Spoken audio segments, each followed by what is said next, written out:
ครับวันนี้ผมจะมาแนะนำในการอ่าน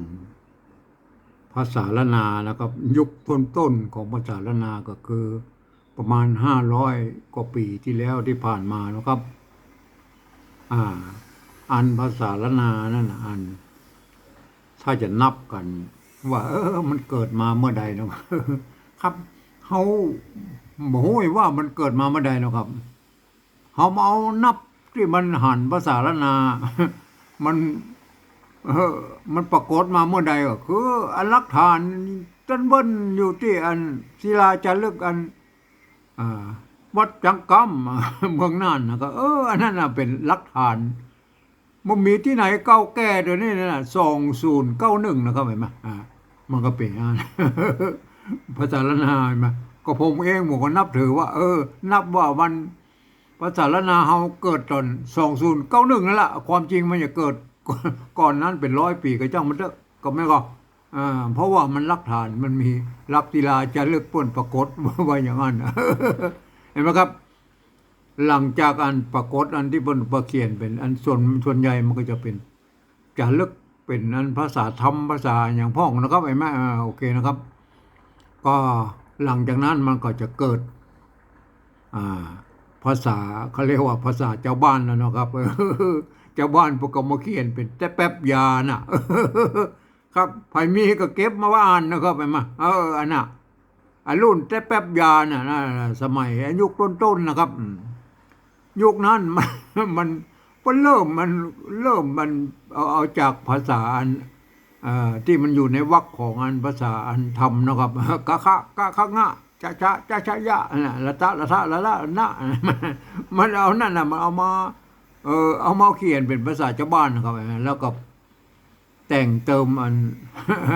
สระนะครับก็คือไม้ก็คือสระนะมันครบเครื่องไงน้อยเห็นไหมมัน อ่าเพราะว่าภาษาบาลีมันมีสระมันมีน้อยนะครับมีอีอูเออูอย่างไงนะมันมันมีต้อนมันมันมีมันนักก็เลยต้องมาพัฒนาเขียนอ่าอันสระเพิ่มนะครับแม่ก็ว่ากันไปตามนั้นนะครับแม่ก็ยุ่นแรกๆมันก็ยังบอกครบเครื่องเดือนนะครับเห็นไหม เพราะว่ามันเป็นพญาลุกต้นนะครับเห็นไหมเปิ้นยังบ่มีไม้เยาะไม้กดจ้างก็คือไม่เอกไม่โทนะเห็นไหมเพราะนั้นการอ่านนะครับไหมก็ท่านก็จะต้องอ่านไปตามนั้นนะครับไหมตามที่เปิ้นนั้นบัญญัติมาตั้งต้นๆนะเฮามันลองไปก่อยเลยนะครับเห็นไหมวันนี้ก็เป็นตอนที่3แล้วนะครับเห็นไหมก็อ่า อ่านได้ไป2 ตอนนะครับวันนี้เหลือ2 บรรทัดนะครับก็จะไปอย่างจ้านะครับไปอย่างจ้านะครับไปอย่างจ้าก็คืออันจะอธิบายหน่อยไหมอันนั้นการอ่านภาษาละนานะครับเห็นไหมท่านเปิ้นสร้างไปหมดแล้วนะครับอักษรสูงอักษรต่ำนะครับเห็นไหมอย่างตัวสะเนี่ยมันเป็นอักษรสูงก็แม่เนี่ยอันตัวบะเนี่ยตัวบะมันเป็นอักษรกลางตัวจะเป็นอ่าอักษรสูงเห็นไหมตัวกะตัวงะเนี่ยถ้ามันกะงะอย่างนี้นะครับเห็นไหมก็เป็นอักษรต่ำนะครับเห็นไหมมันเป็นยังไงไหมมันอืมมันมันเปิ้นกำหนดมาอย่างนั้นเห็นไหมอันนี้มันน่าจะเป็นอันมันเพราะว่ามันเกิดจากเมืองน่านนะครับลูกหลานเจ้าอันไตลือเพิ่นก็คงเขียนมานะครับมากว่าจะมาเป็นอันภาษาไตยวนนะครับเห็นไหมกว่าจะมาเป็นภาษาที่เอาไตยวนเอามาใช้นะครับเห็นไหมอันนี้มันเนี่ยอย่างสมมุติดูอันเนี่ยอันไม่เกลือเห็นไหมอันรุ่นนั้นน่ะรุ่นแรกๆเนี่ยเปิ้นยังใจอันเหมือนกันนะก็อันนี้เขาอ่านไปแล้วนะครับไอ้ซักขันเนี่ยซักขันเนี่ยโอเคนะก็เห็นไหมไม่เกลือเนี่ยไม่เกลือก็ไม่เกลือเนี่ยมันใจห่วมกันนะครับสมัยนั้นนะเพราะว่าออกเสียงไปตั้งไตลือกับไตยองนะเปิ้นอ่านเนี่ยอย่างอันเนี้ยตัวกะละโฮงเนาะเปิ้นอ่านเป็นคอนะครับเป็นคอเห็นไหม อันคือนะครับ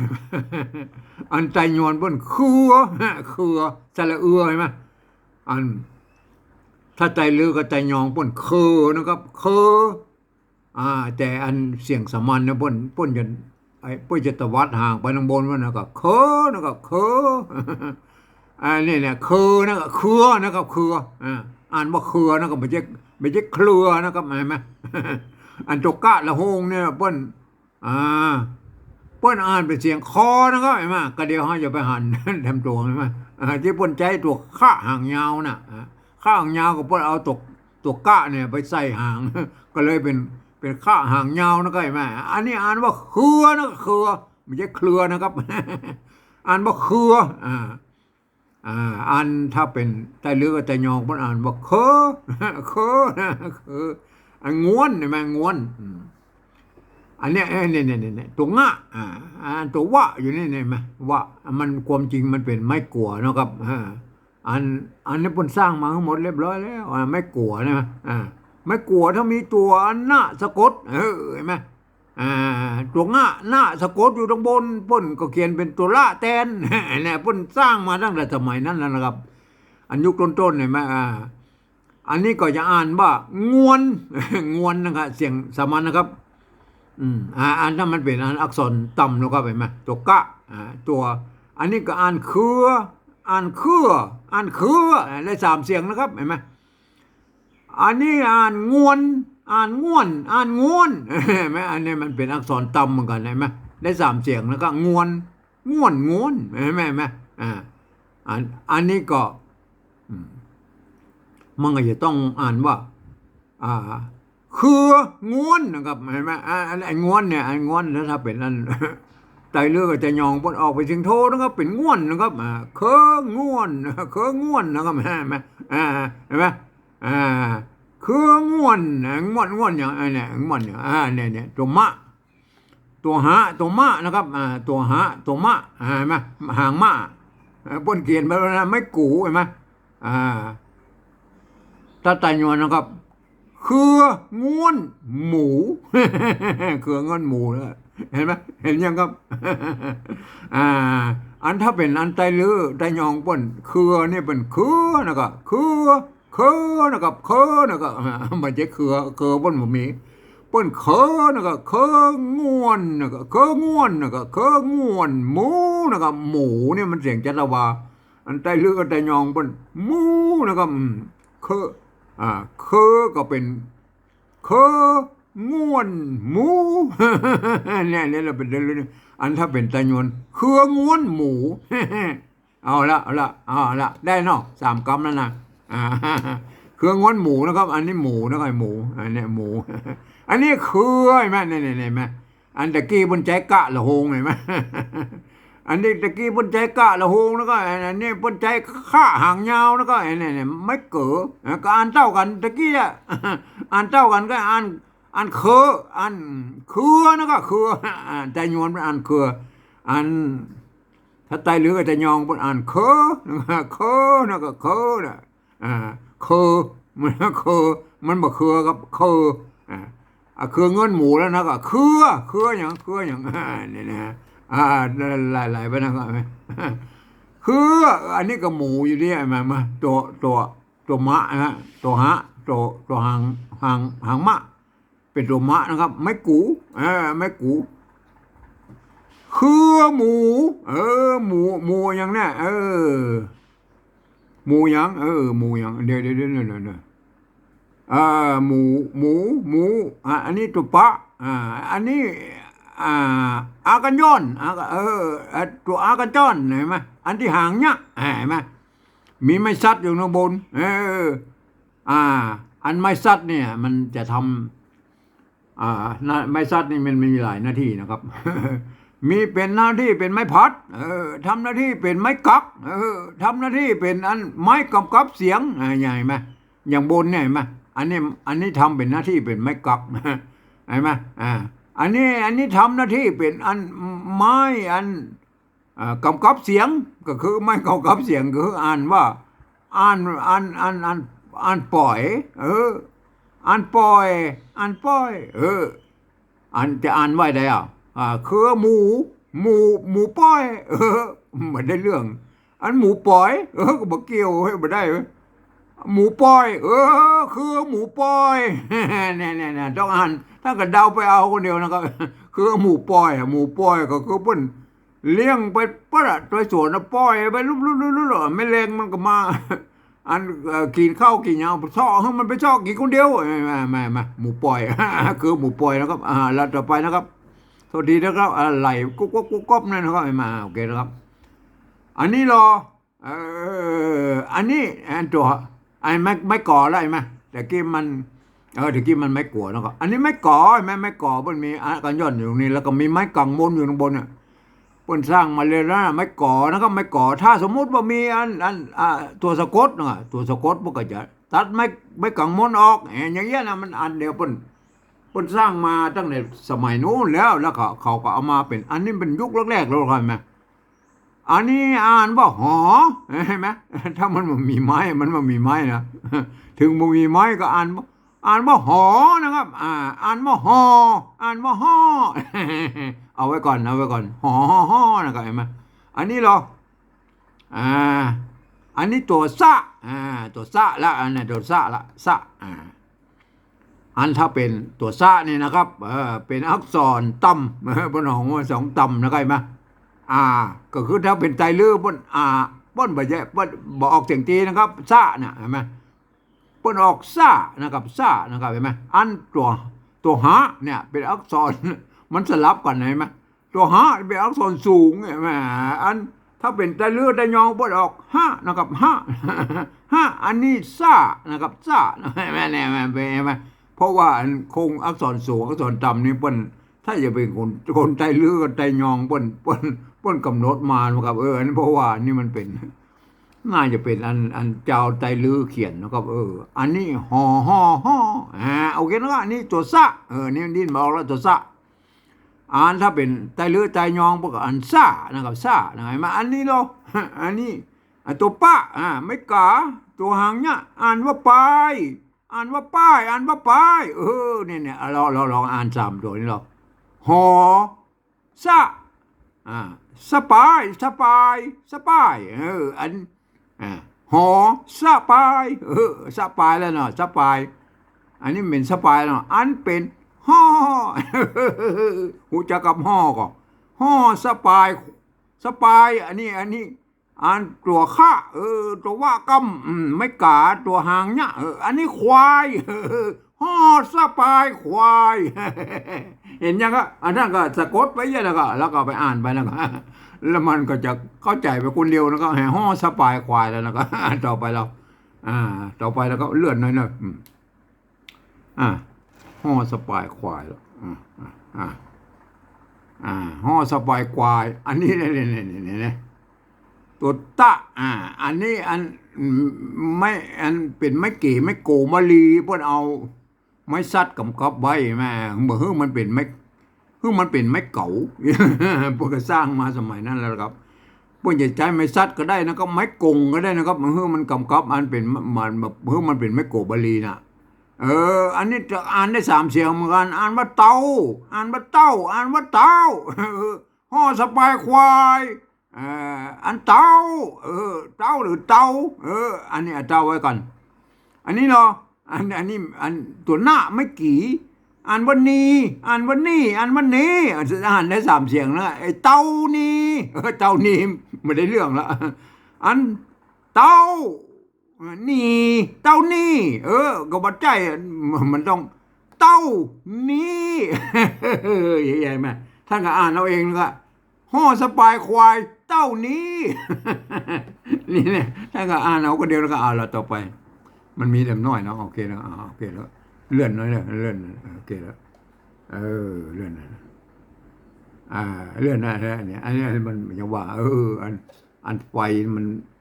มันส่องหน่อยนะครับเลื่อนหน่อย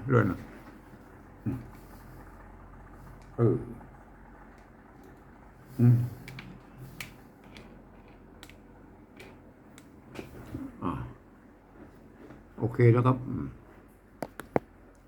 อันนี้อันนี้เอาอยู่ละเอาแล้วนะครับเอาอูอาเอา อันนี้คือที่เอาหูเราอ่านว่าคืออันนี้เหรออันนี้ตัวกะกันย่อนมันลับๆหน่อยอันนี้ตัวละใช่ไหมตัวละก็เป็นอันตัวละก็คือตัวนะอยู่ทางบนนะพอเขียนเป็นตัวละแทนอ่านว่าก่อนอ่านว่าก่อนอ่านว่าก่อนนะครับอ่านว่าก่อนนะครับก่อนเอาคือก่อนคือก่อนคือก่อนคือก้อนคือก่อนเดี๋ยวเราไปว่ากันคือก่อนคือก่อนถ้าอย่างนี้ก่อนนั่นแหละก็ว่าได้กับหมูนะเอาโอเคนะครับเอาละยุ่งยากหน่อยนะครับเห็นไหมก็เลื่อนไปเลื่อนมาเพราะว่ามันโทษดีเมาหัวนะครับถ้ามาอ่านมันอย่างว่ามันบขยายแล้วก็ท่านจะอ่านมาออกนะครับโอเคนะครับเอาแล้วต่อไปนะครับเห็นไหมตัวจะไม่กี่อันนี้ลับหน่อยก็หันอยู่ว่าเป็นตัวงะแน่ๆก็อ่านได้3เสียงนะครับอ่านว่าจิ๋งอ่านว่าจริงอ่านว่าจริงเอาไว้ก่อนจริงเอาอันจริงเอาหรือจริงเอาก็แล้วแต่นะครับได้ใครจะจริงเอาหรือจริงเอาก็แล้วแต่ไอ้จริงเอานี่คงมามีเนาะไอ้จริงเอาถ้าจะที่อื่นพวกก็จริงเอานะครับจริงเอาจริงเอาหรือจริงเอาก็ได้จริงเอานี่คงมาเข้าท่าละจริงเอาอันนี้ใบใช่ไหมอันนี้ความจริงอันใบอันบะใบอันใบยังไงไหมมันได้3เสียงนะครับเห็นไหมเป็นอักษรกลางก็จริงนะครับอันใบเสียงสมันใช่ไหมอันถ้ามันเป็นอันมันเป็นอักษรกลางนะครับเนี่ยไหมตัวนี่ก็อักษรกลางนะครับเอาใบจริงเอาใบแล้วนะครับจริงเอาใบแล้วนะครับเห็นไหมใบอย่างอันนี้ได้อะไรมาอันนี้ตัวตัวดะอยู่ข้างล่างเนี่ยไม้ชัดอยู่ข้างบนอันนี้ทำหน้าที่เป็นไม้พัดครับเห็นไหมอ่านว่าหัดมันดิ้นมาออกมันออกเสียงจะระวังหัดเห็นไหมหัดนะครับหัดอันนี้ตัวสะตัวสะอ่านหัดสะแล้วนะครับอันนี้เราตัวข้าอันไม่กือเปิ้นนั้นสมัยนั้นน่ะเปิ้นจะเอามาเขียนไม่กี้อย่างนี้แล้วเนี่ยไม่กี้อย่างเงี้ยแล้วก็เอาไม้ส่องน้อยตะวัดอยู่ตรงกลางนั้นเห็นไหมเนี่ยไม้ส่องน้อยตะวัดอยู่ตรงกลางนั้นนะครับเห็นไหมก็คือไม่กือนะครับไม่กือสมัยโบราณมาเขียนนี้นะครับเห็นไหมแล้วก็อันนี้หางนะเห็นไหมคืนเห็นไหมอันนี้ตัวข้านี่มันออกเสียงคอเลยนะครับเห็นไหมคนสร้างมาเรียบร้อยแล้วหัดสะนะครับหัดสะคืนแล้วก็ใบนะครับดูดิอันกดมันไหลย้อนครับใบแล้วก็ใบเดี๋ยวขอจิบน้ำเลยนะครับกดมันไหลย้อน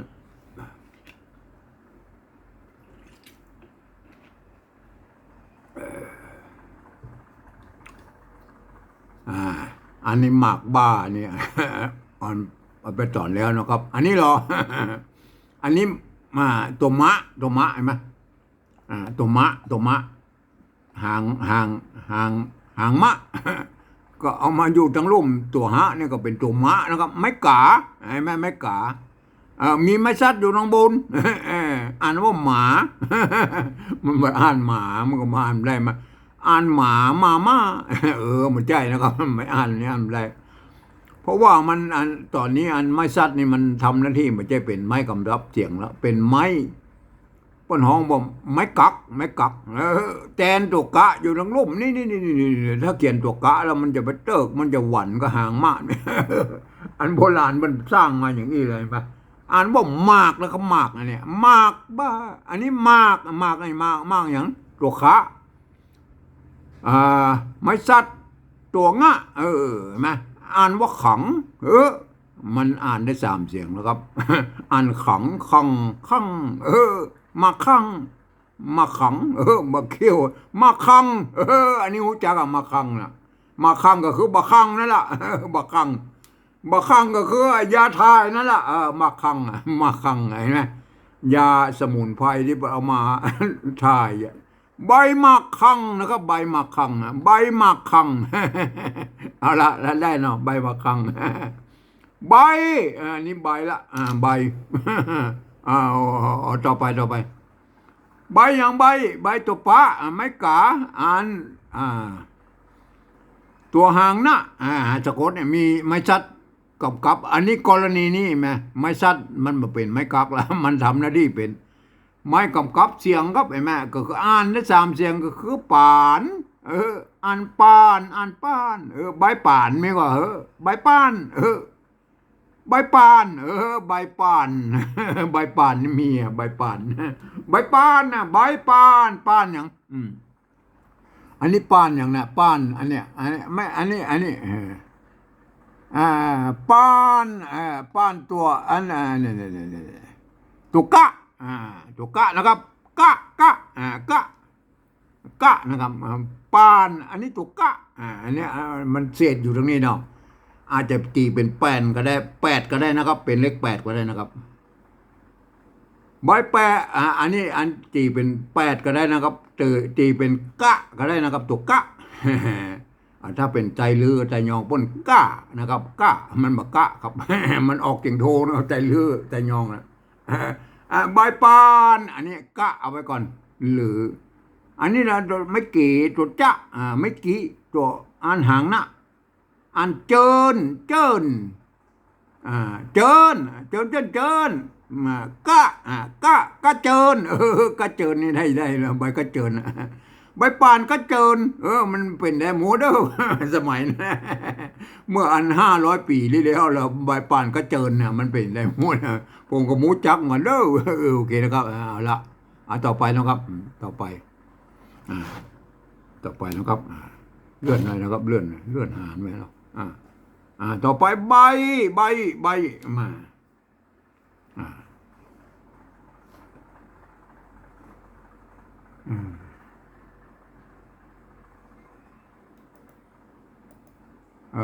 ขยายน้อยๆหรอกเอาขยายน้อยหรอก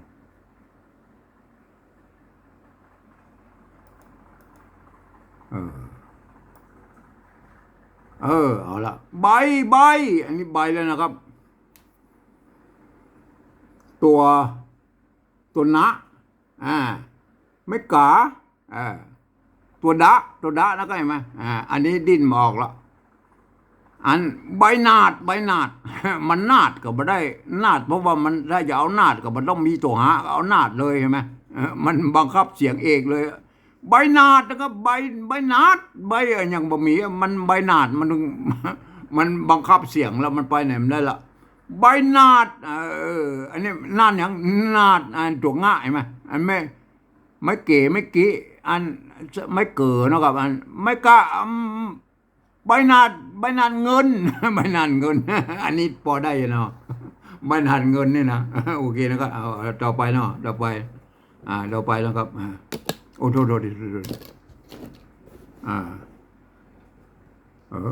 ใช่อย่าหมดแล้วก็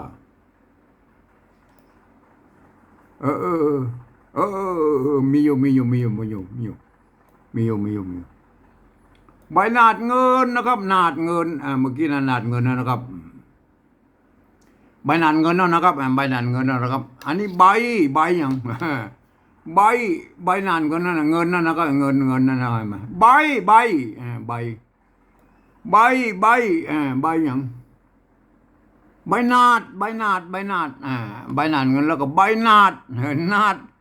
คำ ตัวข้าเห็นไหม ตัวข้านี่มันใจไม่กล่าววงด้วยแม่มี